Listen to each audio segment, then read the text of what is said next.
Meus caros amigos e amigas que me acompanham pelas lives no sábado, uma alegria estarmos aqui mais uma vez para começar esta nossa reflexão desta noite.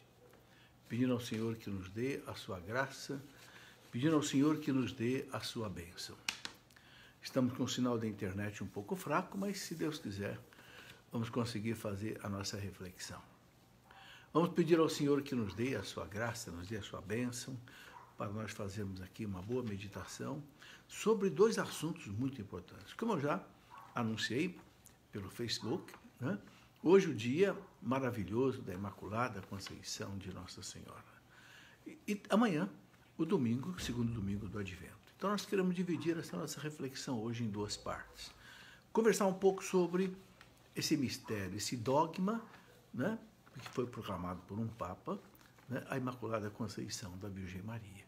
E também conversar um pouco sobre o domingo do Advento. Pedindo ao Senhor que nos dê nesta noite a sua graça, a sua bênção, a sua assistência. Né, envia a nós o teu Santo Espírito para que a gente possa caminhar segundo a vontade de Deus. Em nome do Pai, e do Filho, e do Espírito Santo. Amém. Vinde, Espírito Santo, enchei os corações dos vossos fiéis, e acendei neles o fogo do vosso amor. Enviai, Senhor, o teu Santo Espírito, e tudo será criado, renovareis a face da terra. Oremos, ó Deus, que instruíste os corações dos vossos fiéis com a luz do Espírito Santo. Fazei, Senhor, que apreciemos retamente todas as coisas, segundo o mesmo Espírito, e gozemos sempre da sua consolação. Por Cristo nosso Senhor. Amém. Divino Espírito Santo, guia-nos nesta noite. Dá-nos a vossa bênção, a vossa unção. Pela intercessão de Nossa Senhora, a Imaculado Coração da Virgem Maria. Ave Maria, cheia de graça, o Senhor é convosco. Bendita sois vós entre as mulheres, e bendito é o fruto do vosso ventre, Jesus. Santa Maria, Mãe de Deus, rogai por nós, pecadores, agora e na hora de nossa morte. Amém. Glória ao Pai, ao Filho e ao Espírito Santo, como era no princípio, agora e sempre. Amém. São José, rogai por nós. São Miguel Arcanjo, defendei-nos no combate. Em nome do Pai, e do Filho e do Espírito Santo. Amém. Muito boa noite a vocês todos que já estão entrando aí. Fátima, Celina, um grande abraço a vocês todos. E nós queremos hoje, então, conversar um pouco sobre esses dois assuntos importantíssimos. Hoje celebramos a festa da solenidade da Imaculada Conceição de Nossa Senhora. E amanhã temos o segundo domingo do Advento. Vamos conversar um pouco sobre essas duas grandes realidades da nossa igreja. Por que a igreja todo ano repete para nós essas festas? Porque a gente precisa ser reaquecido na nossa fé. Nós precisamos ser abastecidos de espiritualidade. Né? Você carrega seu telefone celular todo dia. Você abastece seu carro sempre. Né? E nada funciona sem energia. Né? Também a nossa fé, a nossa espiritualidade. Então a igreja renova para nós a cada ano o Advento, renova essas festas todas para que o nosso espírito vá sendo alimentado. Porque a nossa santificação, meus irmãos, não é um trabalho de 24 horas. A nossa santificação trabalha a vida inteira. Então a vida inteira a graça de Deus vai trabalhando em nós, e quanto mais nós vamos cooperando com a graça de Deus, mais nós crescemos em santidade, nós crescemos em espiritualidade. Por isso que a igreja repete sempre para nós estas festas. E hoje nós temos a festa da Imaculada Conceição de Nossa Senhora, e está dentro do Advento, e cai muito bem dentro do Advento. Por quê? Porque o Advento é o tempo da espera, a expectativa do Cristo que vai chegar. Né?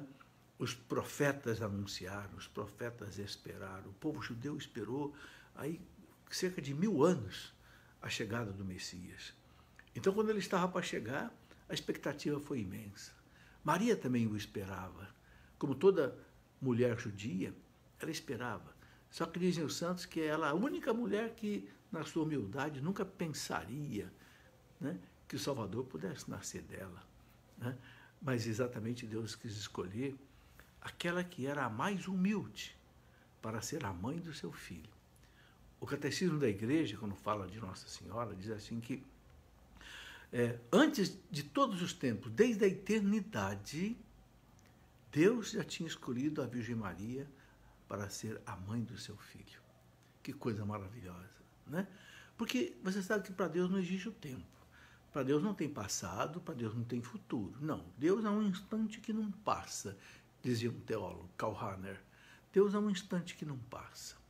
O que para nós ainda vai acontecer, Deus já sabe. O que já aconteceu, Ele sabe. Né? Então Ele pode usar o futuro, usar o passado como presente, como Ele quiser. Né? Deus a escolheu. Por quê? Dizem os teólogos, porque ela era a mulher mais humilde que Deus encontrou na história da humanidade, em toda a história da humanidade, ok? E Nossa Senhora canta isso lá no seu Magnífica, né? Ele olhou para a humildade da sua serva, ele olhou para a pequenez da sua serva, por isso todas as gerações me proclamarão bem-aventurada. E por que ela olhou para a pequenez da sua serva? Porque, meus irmãos, o pecado entrou no mundo por causa da soberba da mulher, por causa da desobediência da mulher e também do homem. Não vamos culpar a mulher sozinha, não. Adão também foi culpado. E se Adão não tivesse pecado também, a humanidade não estaria na situação do pecado original. Mas eles pecaram por orgulho, por vaidade, por desobediência. Deus tinha dito, né, a leitura do Evangelho de hoje é bem claro. Deus tinha dito para eles, não comam do fruto da árvore, né, da ciência do bem e do mal. Porque o dia que vocês comerem, vocês vão morrer. A árvore da vida. Essa árvore da vida lá do paraíso significava a imortalidade. Não comam, para vocês não perderem a imortalidade. Né? Mas a serpente maldita soprou no ouvido de Eva, né? O quê? Deus sabe que se vocês comerem dessa fruta, seus olhos vão se abrir e vocês vão ser como deuses. Olha, a tentação que o demônio coloca para todos nós, meus irmãos, é essa: a desobediência a Deus. Não acreditar que aquilo que Deus nos oferece, aquilo que Deus manda a gente fazer, não seja o melhor. E a gente queira fazer a nossa vontade, a vontade dos outros, o pecado da desobediência. E a desobediência acontece por soberba, por falta de humildade. Aquele que é humilde obedece. Por quê? Porque sabe que a obediência é a base, né, da espiritualidade. Então comeram aquela fruta proibida, que é apenas um símbolo, né, que significa desobedecer à vontade de Deus. Aquela árvore da ciência do bem e do mal significa que eles ultrapassaram o limite da criatura e quiseram ser juízes do bem e do mal. Hoje o homem quer ser juiz do bem e do mal, ele não quer mais obedecer aquilo que Deus diz que é o bem. Não, o homem hoje ele quer fazer o seu bem, o seu mal, né?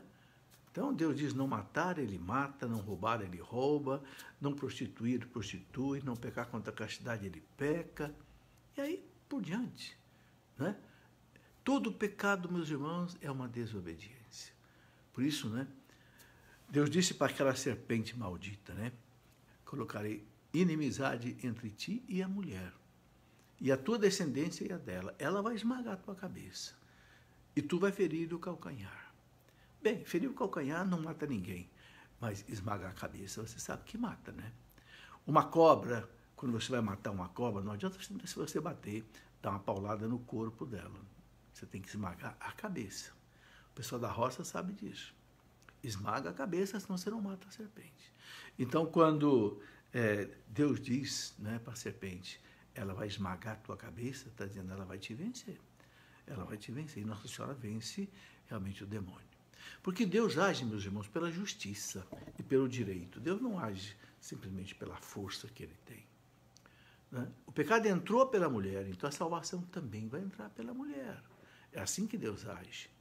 Né? Houve uma velha Eva e um velho Adão. Então Deus prepara uma nova Eva e um novo Adão. A nova Eva é Maria, o novo Adão é Jesus. Né? E é muito significativo o que diz, né, a leitura, né,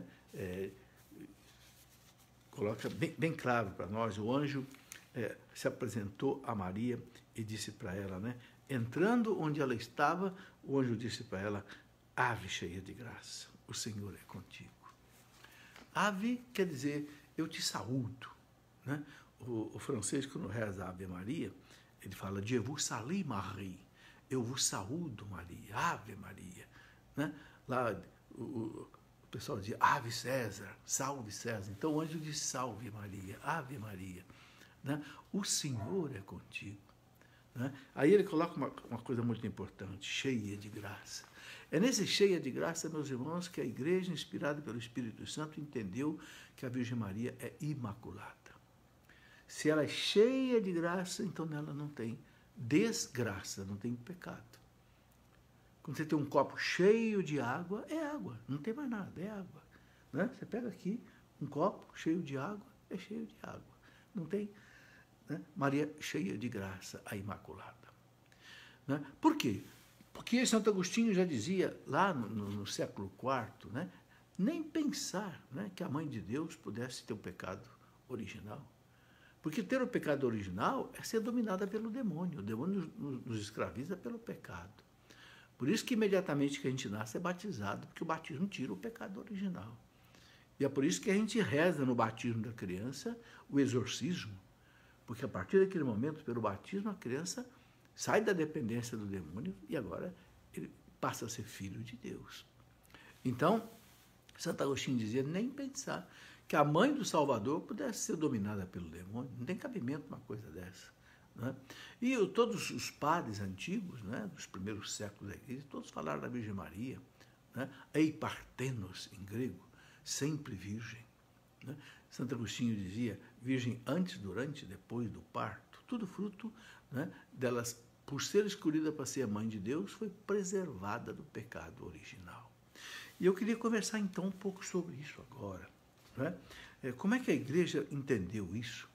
Como é que Deus revelou isso para a igreja? Porque quando o Papa Pio IX, em 1854, proclamou o dogma da Imaculada Conceição da Virgem Maria, o Papa disse, pelos méritos da morte do seu filho na cruz, ela foi preservada de toda a mancha do pecado original. Né?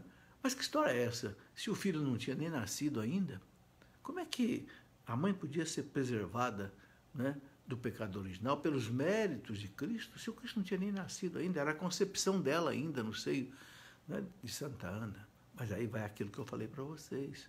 Para Deus não existe o tempo. Para Deus, o que na nossa história ainda vai acontecer ou ia acontecer, para Deus ele já sabia na sua onisciência. Então Deus sabia que seu filho um dia ia ser imolado na cruz. Ia oferecer à justiça divina uma reparação de valor infinito. Então Deus saca desta imolação do seu filho a graça, né, de redimir a mãe de Deus. Então nós podemos dizer que a Nossa Senhora foi a primeira que foi agraciada por Cristo para ser preservada do pecado original e poder ser a mãe do Verbo feito homem. Né? E as evidências disso são muito grandes. Como eu disse, já os padres orientais acreditavam nisso tranquilamente, Santo Agostinho, os padres orientais. Aqui no Ocidente houve um pouco de dúvida, né? Mas no século XIV, o Papa Bento XI reuniu os teólogos na Universidade de Sorbonne, que a Universidade de Sorbonne, na França, foi fundada pela Igreja para estudar teologia. Né? E um grande franciscano teólogo, João Duns Scoto, ele falou bem claro, né? Era conveniente que Deus fizesse isso. E tinha poder para isso, porque Deus é onipotente. Então, realmente Deus fez. E ele sempre acreditou. Né? E para que não houvesse mais dúvida nenhuma, porque alguns teólogos ainda, alguns deles contestavam esse dogma, então o Papa proclamou como dogma de fé. Porque uma vez o Papa proclamado como dogma de fé, ninguém mais pode questionar o ensinamento da Igreja. Bom, mas há algumas evidências muito importantes. Né? No século XV, um monge muito famoso chamado Bernardino de Bustis, ele escreveu aquela oração que ficou famosa no mundo inteiro, o ofício da Imaculada. Né? Esse ofício maravilhoso, poderoso. Eu rezo o ofício todos os dias. Né? Todos os dias eu rezo o ofício da Imaculada, porque a gente sente nele realmente uma força, uma sustentação pelas mãos de Nossa Senhora muito grande. E veja, é o ofício da Imaculada. Então, o Bernardino de Bustos, lá no século XV, era por volta de 1400 e pouco, ele já acreditava profundamente. E o Papa, da época, né, colocou, inclusive, indulgência para quem rezasse o ofício da Imaculada. Então, a gente vê que essa crença vem de longe. Né? Mas por que o Papa, em 1854, proclamou oficialmente o dogma? Como eu disse, para tirar qualquer dúvida. E algumas evidências muito interessantes. Em 1830, quando Nossa Senhora apareceu lá na França, na rua de Lubac, lá no santuário da Medalha Milagrosa, né, Santa Catarina Labouré, aquela santa da Ordem da Visitação, né, Nossa Senhora pediu que Santa Catarina Labouré cunhasse aquela medalhinha dela, né, Nossa Senhora das Graças, com as mãos estendidas, com os pés sobre o globo e pisando a cabeça da serpente, né? E com as mãos estendidas, os raios saindo das suas mãos, raios de graças, né? E ela mandou e Catarina Labouré viu escrito, né, em torno da medalha, em letras de ouro, né? Ó Maria concebida sem pecado, rogai por nós que recorremos a vós. Então, em 1830, houve esse sinal maravilhoso. E o interessante é que Nossa Senhora mandou que espalhasse essa medalha pela França, que a França vivia um período muito difícil. Foi logo depois da Revolução Francesa, né, que terminou praticamente aí em 1800. Depois assumiu Napoleão Bonaparte, e que deu muito trabalho para a Igreja. Então, Nossa Senhora disse que muitas graças o povo receberia, né? E até uma coisa interessante, Santa Catarina Labouré viu que das graças que saíam das mãos de Nossa Senhora, alguns raios estavam assim apagados. E ela perguntou então para Nossa Senhora, por que esses raios estão apagados? Ela disse, são graças que eu ofereço, mas que as pessoas não vêm buscar. Não confiam em mim, não vêm buscar. Então são graças que eu não consigo, né, cedê-las. Que coisa bonita, né? Aí, essa alocução, ó Maria concebida sem pecado, rogai por nós que recorremos a vós. Sabe, meus irmãos, é uma ejaculatória que a gente deve rezar sempre. Nos momentos assim de angústia, de depressão, tristeza, aflição, tribulação, medo, eu costumo pegar o terço e ficar pedrinha por pedrinha, ó Maria concebida sem pecado, rogai por nós que recorremos a vós. Ó Maria concebida sem pecado, rogai por nós que recorremos a vós. Até a coisa melhorar, ok? Nossa Senhora não desampara. Mas depois, então, de 24 anos, né, depois que ela apareceu em 1830, e a medalha fez tanta gente conseguiu tanta cura, tanta libertação através, né, desse sacramental que é a medalhinha, que a medalha, o povo começou a chamar de medalha milagrosa. E hoje ficou, né, o famoso santuário da medalha milagrosa, onde tem lá o corpo intacto de Santa Catarina Labouré, lá na rua de Lubac, em Paris. Eu já estive ali 2 vezes, pude ver assim, bem de perto, né? Bom, e então em 1854, 24 anos depois, o Papa proclamou solenemente, né? E teve algo depois muito interessante. 4 anos depois, 1858, Nossa Senhora começou a aparecer em Lourdes, na França, né? Um lugarejo, né? Um lugarejo assim, rural. Para aquela menina que era uma pastorinha, né? Santa Bernadette Soubirous, né? E começou a aparecer para ela uma camponesa muito simples, não falava nem o francês direito, falava um dialeto, né? E Nossa Senhora apareceu para ela e pediu que ali, naquela gruta de Massabielle, ali em Lourdes, ela pedisse ao padre que construísse ali uma capela, porque dali ela queria espalhar as suas bênçãos. Nossa Senhora gosta muito de uma capela, viu? Se você quiser homenagear Nossa Senhora, faça uma capela para ela. Mas uma capela que o povo possa ir rezar. Por quê? Porque ela sabe que onde tem uma capela, o povo vem rezar. E onde ela vem rezar, ela distribui as suas graças. Então, construir uma capela em honra de Nossa Senhora é uma coisa muito bonita. Bem, então, ela pediu a Bernadette que fosse falar com o padre Pei Morale, né, ali da cidade, e o padre não acreditou. E o quê? Uma senhora está pedindo para eu construir lá uma capela, lá naquela gruta, lá. Não, nós já temos igrejas por aqui, tudo. Olha, faz o seguinte, ela disse para, o padre disse para Bernadette, diga a essa senhora para dizer o nome dela. Porque Bernadette não falou quem era, ela disse uma senhora.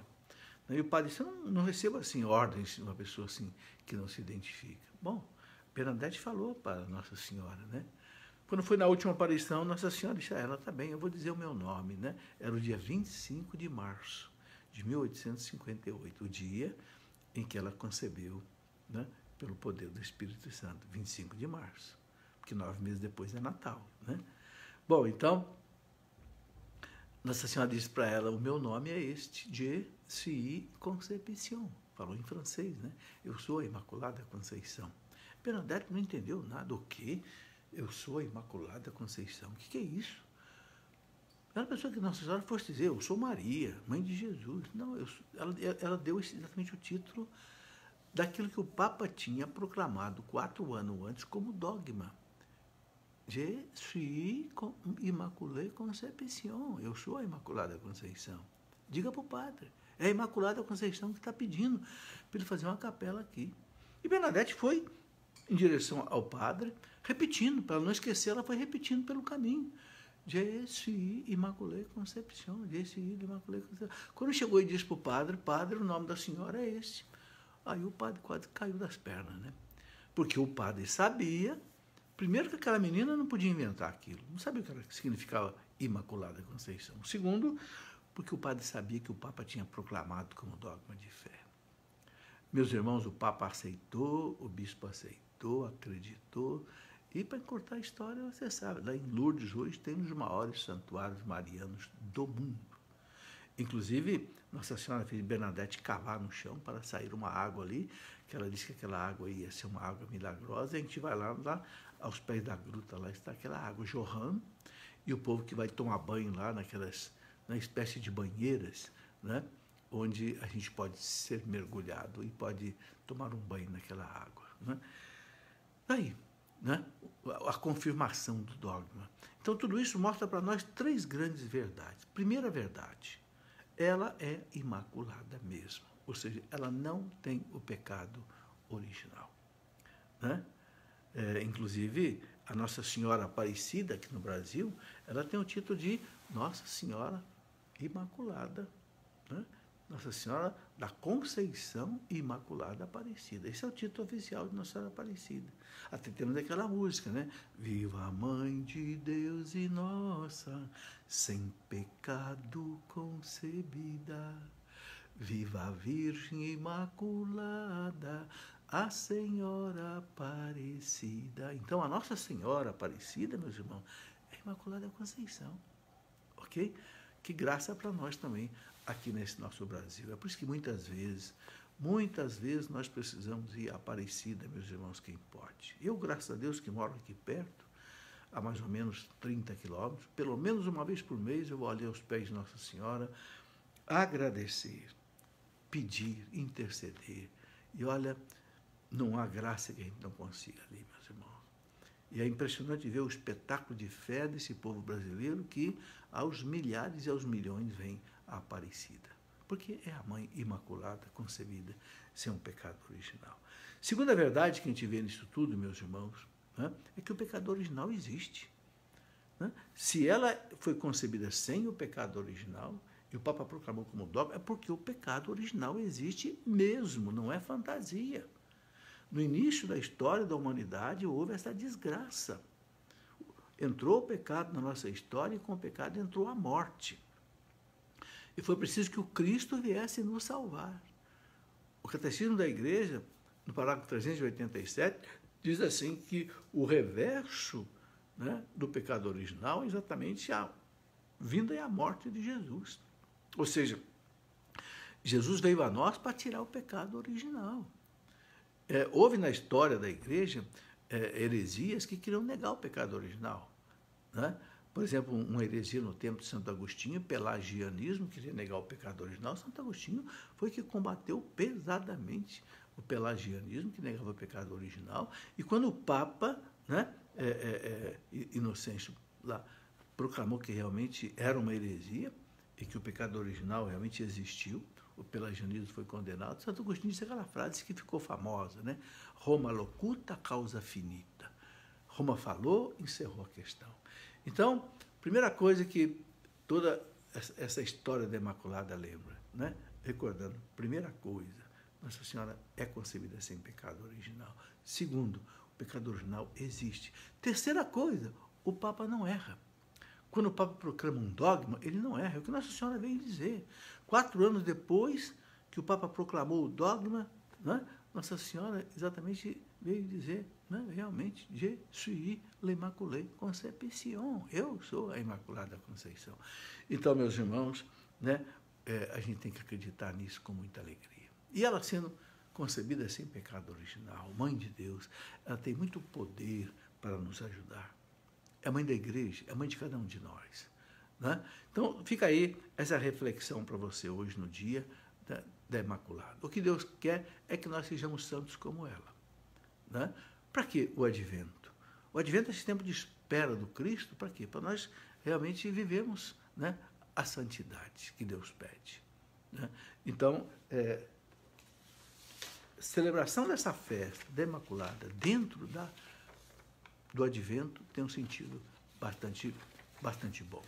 E agora eu queria repetir um pouco também sobre, né, a liturgia desse domingo, que é o segundo domingo do Advento. Né? E nós podemos dizer que o tema central deste domingo do Advento, desse segundo domingo, é preparai o caminho do Senhor, né, endireitai as suas veredas. É o que a gente vê aqui no Evangelho. Né? O Evangelho, as leituras, bem claro. O Evangelho, por exemplo, coloca o seguinte, né? Que no 15º ano do império de Tibério César, era o imperador romano, quando Jesus nasceu. Né? Tibério César.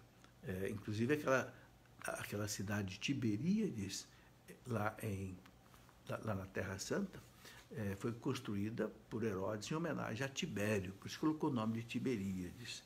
Bem, quando Pôncio Pilatos era governador da Judéia, Herodes Antipas administrava a Galiléia e seu irmão Filipe as regiões da Itureia e Traconítide, Elisânias e Abiliene, né, quando Anás e Caifás eram sumos sacerdotes. Foi então que a palavra de Deus foi dirigida a João, o filho de Zacarias, no deserto. Eu queria chamar a atenção aqui de você para o seguinte: veja que riqueza de detalhes históricos São Lucas coloca aqui. Ele fala no 15º ano do império de Tibério César. Pôncio Pilatos, governador. Herodes administrava a Galiléia. O seu irmão Filipe administrava a chamada Itureia. Anás e Caifás eram sumos sacerdotes. Veja, não tem chute aqui, não tem mitologia. É história. Muita gente quer dizer que o Cristo não existiu, que é fantasia. Que fantasia? É tudo historicamente colocado. Então, com todo esse rigor histórico aqui, São Lucas diz assim: a palavra de Deus foi dirigida a João Batista, né? O filho de Zacarias, no deserto. E ele percorreu toda a região do Jordão. O Jordão é o único rio que corta a Terra Santa. Pega lá da Galiléia, desce até a Judéia e deságua no Mar Morto. João percorreu toda, né, o rio Jordão, fazendo o quê? Pregando um batismo de conversão para o perdão dos pecados. Como está escrito no livro das palavras do profeta Isaías: esta é a voz daquele que grita no deserto: preparai o caminho do Senhor, endireitai as veredas. Esse é o tema básico, né, desse domingo. Preparai o caminho do Senhor. Ou seja, o Senhor está vindo, está chegando. Assim como João Batista foi, né, escolhido por Deus para ser o precursor de Jesus, apresentar o Messias ao povo de Israel que o esperava há quase 1000 anos.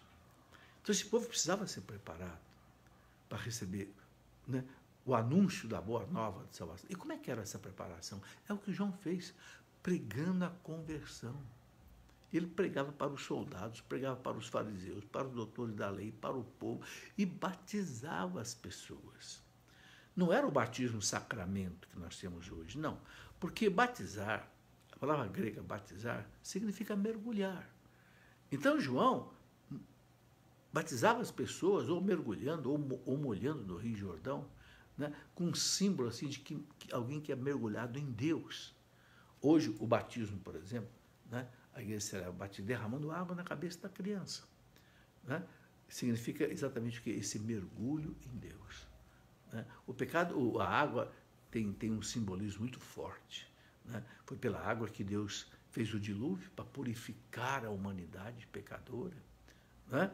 Foi naquela água do Mar Vermelho que Deus afogou os inimigos do povo judeu, os faraós com seus exércitos. Então a água tem esse símbolo muito forte de purificação, de defesa. Então a igreja, o Cristo usou, né, também a água para estabelecer para nós o batismo. E João diz então, né, esta é a voz daquele que grita no deserto: preparai o caminho do Senhor, endireitai suas veredas. É interessante porque é a voz que grita no deserto. Porque a cidade é muito barulhenta, né, meus irmãos? Por que o João Batista não foi pregar lá em Jerusalém? Ou não sei, em outra cidade grande. Havia cidades maiores, né, ali na Palestina. Por que ele foi pregar lá no deserto? Porque o deserto é um lugar em que a pessoa é retirada para o silêncio, retirada para a oração. Então, nós precisamos também fazer isso. Para preparar o nosso coração para o Natal, é preciso se retirar para o deserto. Mas esse deserto pode ser a sua própria casa. Né? O que é o barulho que tira o nosso coração de Deus? É o barulho da televisão, é o barulho do comércio, é o barulho da internet, é o barulho dos nossos negócios. Né? Tira um tempo, tira um tempo por dia, entra no teu quarto, fecha a porta, como diz Jesus, e o Pai vai estar junto de você ali. O Pai vai estar te vendo, o Pai vai te ouvindo. Então, prepara o caminho do Senhor. Né? E ele continua aqui dizendo, todo vale será aterrado. Quer dizer, onde tem buraco, vamos aterrar. Né? Buraco de pecado na nossa alma, vamos aterrar. Toda montanha e colina serão rebaixadas, onde tem também coisas, né? Vamos cortar. As ambições, os erros, as coisas. As passagens tortuosas ficarão retas. O que está errado na minha vida? O que está torto na minha vida que eu preciso arrumar? Sêneca dizia, não adianta ensinar para os jovens o que é a linha reta se a gente não ensinar o que é a retidão. Não é? Então, o que está torto na minha vida? O que está errado? O que eu preciso consertar? Né? Ele fala que as passagens tortuosas ficarão retas e os caminhos acidentados serão aplainados. Né? Todas as pessoas verão a salvação de Deus. A salvação que vai chegar no Cristo. E aqui, depois, a igreja coloca também aqui para nós, né, a primeira leitura, que é do profeta Baruque. Né? O profeta Baruque ele foi secretário de Jeremias. E Jeremias falou de todo aquele pecado do povo em Jerusalém, por que o povo de Judá foi levado para o exílio. Né? E depois que passou todo o tempo do exílio, 70 anos, então Baruque agora fala da esperança da volta do povo. Né? É por isso, inclusive, o Salmo de Meditação, o Salmo 125, é um salmo onde mostra a alegria do povo de voltar do exílio para a Palestina. Isso tem a ver com o advento, a alegria que nós recebemos o Cristo, a salvação. Diz aqui, né, o Salmo, por exemplo, 125, maravilhas fez conosco o Senhor, exultemos de alegria. Que maravilha é essa? Nos tirou lá do cativeiro da Babilônia e trouxe de volta para Jerusalém. Quando o Senhor reconduziu nossos cativos, parecíamos sonhar. Encheu de sorriso a nossa boca, nossos lábios de canções, alegria da volta do exílio, né? Entre os gentios se dizia, maravilhas fez com eles o Senhor. Sim, maravilhas fez conosco o Senhor, exultemos de alegria. Né? Chorando de tristeza sairão espalhando as sementes. Cantando de alegria voltarão carregando os seus feixes. Olha que bonito. Né? Entre mudai a nossa sorte, ó Senhor, como torrentes no deserto. Os que lançam as sementes entre lágrimas ceifarão com alegria. Né? Quem lança semente entre lágrimas, depois vai ceifar, recebendo fruto com alegria. Então, o Salmo mostra essa alegria do povo que volta do exílio para isso. E o profeta, então, Baruque manifesta isso, dizendo o seguinte. Então, Baruque é mais ou menos 600 anos antes de Cristo. Ele diz assim: despe, ó Jerusalém, a veste de luto e de aflição. Jerusalém hoje para nós, meus irmãos, é sinal da igreja. A igreja, Jerusalém é símbolo da igreja. Despe, ó Jerusalém, a veste de luto e de aflição, e reveste para sempre os adornos da glória vinda de Deus. Né? Cobre-te com o manto da justiça que vem de Deus e põe na cabeça o diadema de glória eterna. Tudo se referindo à chegada do Cristo. Deus mostrará seu esplendor, ó Jerusalém, a todos os que estão debaixo do céu. Receberás de Deus esse nome para sempre: paz da justiça, glória da piedade. Né? Levanta-te, Jerusalém, põe-te no alto e olha para o oriente, vê teus filhos reunidos pela voz do santo. Aí, esse santo é o próprio Cristo, que traz à igreja esse alento, né? No Antigo Testamento de Jerusalém, no Novo Testamento, a igreja. E depois, nós temos aí a segunda leitura também, onde São Paulo coloca na carta aos Filipenses, capítulo 4, capítulo 1, versículo 4 a 6, depois de 8 até 11, ficareis puros e sem defeitos para o dia de Cristo. Ficar puros, sem defeito, para esperar o Cristo. Sempre em todas as minhas orações rezo por vós com alegria por causa da vossa comunhão conosco na difusão do Evangelho. Desde o primeiro dia até agora, tenho a certeza, acho bonito isso daqui, tenho a certeza de que aquele que começou em vós uma obra há de levá-la à perfeição até o dia de Cristo. Deus começou em nós uma obra, meus irmãos, lá no batismo. Começou arrancando o pecado original, mas ficam as sequelas. Então a graça de Deus continua trabalhando. Né? E ele fala, né? Aquele que começou em vós uma boa obra há de levá-la à perfeição até o dia de Cristo. Então nós não podemos desanimar. Desanimar por causa dos nossos pecados, desanimar por causa das nossas fraquezas. Deus sabe que nós todos somos assim. Né? Não é porque eu sou pecador que eu vou deixar de fazer essa live aqui. Não. Não é porque eu sou pecador que eu vou deixar de trabalhar na igreja. Não. Não é porque eu sou... Não. Deus, mesmo com as nossas misérias e pecados, Deus quer contar conosco. Ele sabe que nós somos feitos de pó, do pó da terra, e vamos voltar ao pó da terra. Né? Então, São Paulo diz aqui: Deus é testemunha de que eu tenho saudade de vós, com o tenor de Cristo. Isto eu peço a Deus, que o vosso amor cresça sempre mais, em todo conhecimento e experiência, para discernirdes o que é melhor. Então, o importante é crescer, São Paulo diz, né? Que vosso amor cresça. O amor à igreja, o amor a Deus, o amor ao próximo, o amor aos pobres, né? Mais e mais, né? Ele fala assim: para discernir o que é melhor. E coloca aqui: e assim ficareis puros e sem defeito para o dia de Cristo.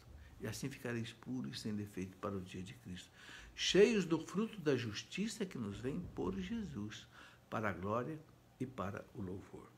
Nós sabemos, meus irmãos, que a nossa vida é uma luta, como diz o profeta Jó. A vida do homem na terra é uma luta. Mas, com a graça de Deus, a gente vai, dia a dia, lutando, se aperfeiçoando. São Paulo fala lá na segunda carta aos Coríntios, capítulo 4, versículo 16, São Paulo diz: não importa que o corpo vá definhando, importa que o espírito vá se renovando a cada dia. O nosso corpo vai definhando mesmo, meus irmãos, não adianta. Os cabelos vão branqueando, as pernas vão bambeando, né? Mas não tem problema, São Paulo diz. Não importa que o espírito vá se renovando, esse espírito vai para Deus. E Deus vai refazer essa nossa morada de São Paulo, dando a nós um corpo incorruptível, um corpo espiritual, né? Que vai poder desfrutar de toda a beleza da eternidade do céu. Aquilo que os olhos não viram, os ouvidos humanos não ouviram, o coração humano não sentiu aquilo que Deus tem preparado para aqueles que o amam. Né? E eu queria, então, colocar aqui uma reflexão muito bonita de Santo Agostinho, sobre essa nossa caminhada para Deus difícil, né? A gente tem que entender que é Deus que realiza em nós a santificação. Nós não temos poder para nos santificar. É a graça de Deus que nos santifica. Jesus disse: em mim nada podeis fazer. Não tente querer deixar o pecado sem Deus. Não tente querer ser santo sem a graça. Você vai perder tempo. Jesus disse, sem mim nada podeis fazer. Olha o que Santo Agostinho diz. Eu colhi um pensamento de Santo Agostinho aqui, muito interessante, onde ele diz assim, ó Senhor, não me glorio das minhas obras, não louvo as obras das minhas mãos. Tenho receio de que, se tu as examinas, nelas encontrarás pecados, mais pecados do que merecimentos. Só peço uma coisa, e esta eu espero, né, alcançar. Não desprezeis as obras das vossas mãos. Né? Contempla em mim a tua obra, não as minhas obras. Porque se olhares para as minhas obras, terás de condenar-me. Mas se olhas para a tua, salvar-me-ás. Na verdade, o que de bom existe em mim, tudo vem de ti, e teu, mais do que meu. Então, Santo Agostinho tinha essa clareza, é Deus, né, que opera em nós o querer e o fazer, dizia São Paulo. Sabe? Então, na nossa caminhada para Deus, na nossa busca de santificação, temos que contar com a graça de Deus. E dizer mesmo para Deus, Senhor, eu sou fraco, Senhor, eu sou miserável, eu sou um pecador, eu não consigo cumprir a tua santa vontade. Eu peco por pensamentos, por palavras, por atos, por omissões. Quantas coisas eu devia fazer, Senhor, que eu não faço? Né? Quantas pessoas eu devia amar que eu não amo? Quantas pessoas eu devia ajudar que eu não ajudo? Mas, Senhor, que a tua graça opere em mim, vá transformando a minha vida em todos os sentidos. Né? E eu trouxe aqui também uma reflexão muito bonita que eu gostaria de partilhar com você. Nós já estamos aí chegando ao final da nossa reflexão. Essa reflexão aqui, né, está ligada com todas as leituras de hoje, que é do Apocalipse. Né? A gente pode sintetizar tudo que a liturgia deste domingo coloca para nós nessa leitura do Apocalipse, que é do, né, capítulo 21 do Apocalipse, do versículo 1 até o versículo 4, onde nós encontramos assim, vi então um novo céu e uma nova terra, pois o primeiro céu e a primeira terra desapareceram e o mar já não existia. Eu vi descer do céu, de junto de Deus, a cidade santa, a Jerusalém celeste, a igreja. Já falei a você que a Jerusalém é a imagem da igreja, né? Como uma esposa ornada para o seu esposo. A igreja que é a esposa de Cristo. Né? São Paulo diz, maridos, amai vosso esposo como Cristo amou a igreja e se entregou por ela na cruz.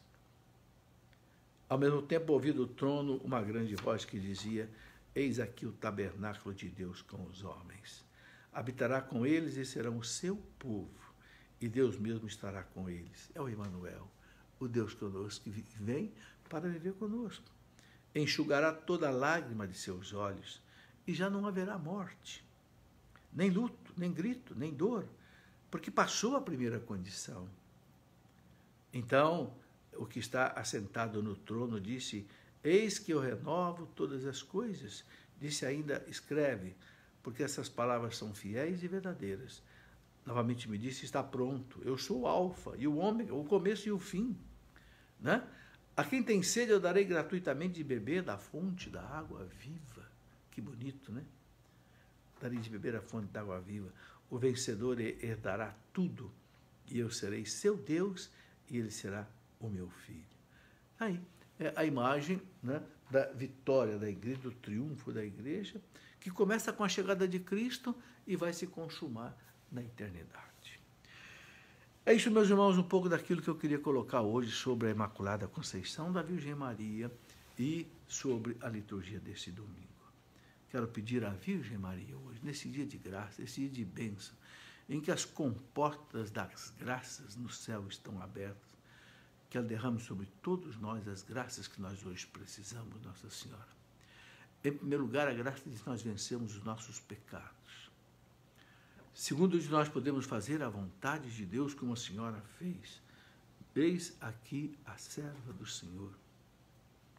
Mãe Santa de Deus e Nossa Mãe, que nós tenhamos também essa disposição de dizer a Deus, eis aqui o servo, a serva do Senhor, faça-se em mim segundo a tua palavra.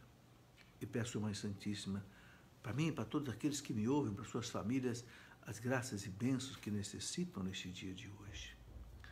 Sabemos, Mãe, que a Senhora é Mãe de Deus. Tudo que a Senhora pede, Ele faz, como foi nas bodas de Caná. Derrama, Mãe, hoje, copiosamente, sobre todas as famílias, sobre esse nosso Brasil, que começa um tempo novo. Derrama as tuas graças, derrama, Senhora, a tua bênção. Glória ao Pai, ao Filho e ao Espírito Santo, como era no princípio, agora e sempre. Amém. Viva a Mãe de Deus e nossa, sem pecado concebida. Viva a Virgem Imaculada, a Senhora Aparecida. Em nome do Pai, e do Filho e do Espírito Santo. Amém. Muito boa noite, meus irmãos. Muito obrigado pela sua companhia, sua presença. Que Deus o abençoe abundantemente.